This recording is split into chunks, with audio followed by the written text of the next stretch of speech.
खाने का फैसला किया। अगली शाम रसोई से बर्तन धोने की आवाज आती है। दीदी, अभी तो हम रसोई में गए भी नहीं, फिर ये बर्तन धोने की आवाज कहाँ से आ रही है? चलो देखते हैं। दोनों अंदर जाकर देखती हैं तो अनुज बर्तन मांज रहा होता है, रोहन धो रहा होता है और बूढ़ी सास पार्वती खाना बनाने लगती है। ये देख उन दोनों को बड़ी शर्मिंदगी होती है। ये आप सब क्या कर रहे हैं? बहू, अब तुम दोनों से तो ना बर्तन धुलते हैं ना खाना बनता है, तो हमने सोचा हम खुद ही ये काम कर लेते हैं ताकि हमें रात की रसोई खाना तो नसीब हो। तुम दोनों जाओ और आराम करो। नहीं माँ जी, हमें माफ कर दीजिए, हमारी रहते आपको ये सब काम करना पड़ रहा है। हाँ माँ जी, हमसे भूल हो गई, हमें अपनी गलती का एहसास हो चुका है। अब से आपको कभी शिकायत का मौका नहीं देंगे। हमारे रहते हमारे पतियों को जूठे बर्तन और माँ जी आपको खाना बनाना पड़ रहा है। नहीं नहीं नहीं, आप सब बाहर जाइए, हम 1 घंटे में खाना बनाकर लाते हैं। अच्छा ठीक है, तुम कहती हो तो रहने देते हैं। चलो बेटा। माँ और बेटे बाहर आकर खूब हंसते हैं और एक दूसरे को आंख मारकर कहते हैं, मिशन सक्सेसफुल।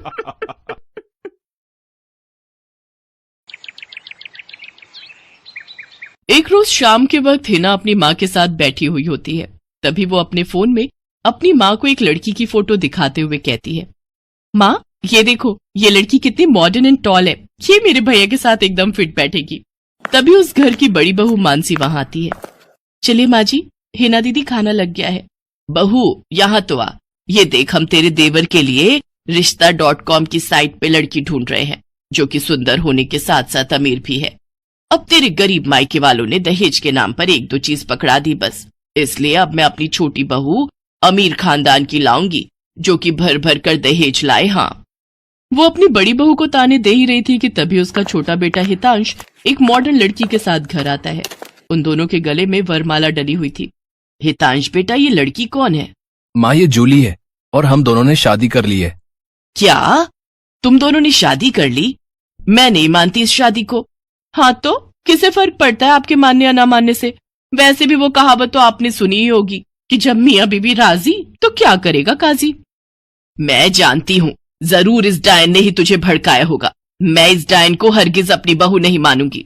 भले ही आप ना मानो, लेकिन लीगली तौर पर मैं ही तो हूँ आपकी बहू। इसलिए अब जल्दी से जाइए और आरती की थाली लाकर मेरा गृह प्रवेश कीजिए। सास बेमन से अपनी नई बहू का स्वागत करती है। जूली हितांश के साथ अपने कमरे में चली जाती है। हे राम, माँ अपनी इस नई छैल छबीली के तेवर देखे, इसके तो रंग ढंग ही अलग है, बड़ा ही घमंड है इसमें। तू चिंता मत कर बेटी, कल इसका ससुराल में पहला दिन है, तुम देखना अगर मैंने भी इसका घमंड चूर चूर नहीं किया तो। अगले दिन सुबह हितांश के पिता यानी जूली के ससुर अपनी पत्नी से कहते हैं, विमला देखो तो, सुबह के 10 बजने को हैं और ये नई बहू अभी तक अपने कमरे में सोई पड़ी है, और आज इसका रसोई में पहला दिन है और ये अभी तक अपने कमरे में है। तुम रुको जी, अभी मैं इसकी खबर लेती हूँ।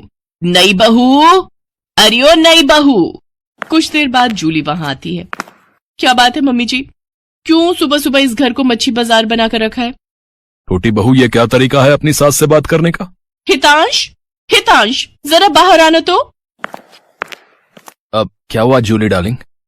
तुम चुपचाप से अपने बाप को समझा लो कि वो मुझसे तमीज में रहकर बात किया करे। पिताजी, आपने सुना जूली ने क्या कहा?